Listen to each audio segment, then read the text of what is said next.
Today we are going to talk to Mr. Frank Turek, a well-known Christian apologist.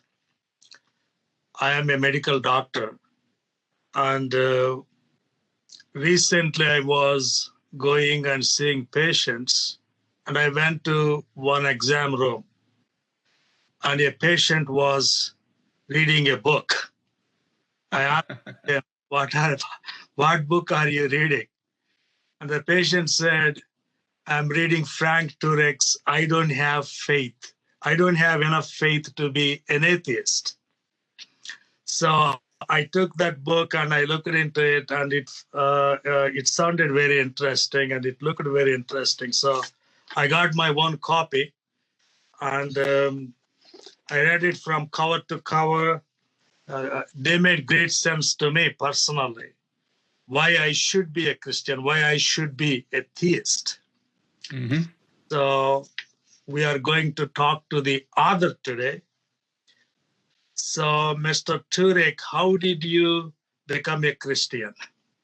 Oh, thanks for having me on, Dr. Paul. Well, I always believed in God. I knew there had to be a first cause, but I didn't really know who Jesus was until after college. I went into the Navy and I met the son of a Methodist minister, and I had a lot of questions for him about Christianity, and he really couldn't answer them, but he said, you just need to get Josh McDowell books, Evidence That Demands a Verdict and More Than a Carpenter, 2 books that were written in the early 70s.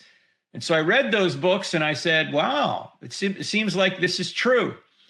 And I became a Christian. And then after I got out of the Navy, I moved to Charlotte, North Carolina to attend a seminary with Dr. Norman Geisler, who was one of the top Christian apologists in the world, someone who gives evidence for Christianity.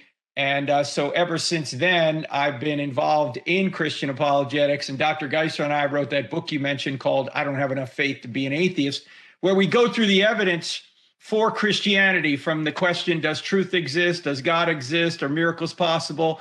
And is the New Testament reliable enough to let us know if the resurrection was true? And I think the answer to all those questions is yes, and therefore Christianity is true.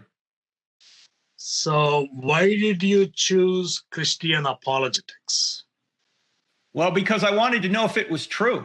I wanted to know if there was a God, number one, and number two, if Jesus rose from the dead. Because if those 2 facts are true, then Christianity is true. Because if Jesus rose from the dead to prove he was God, then whatever God teaches is true.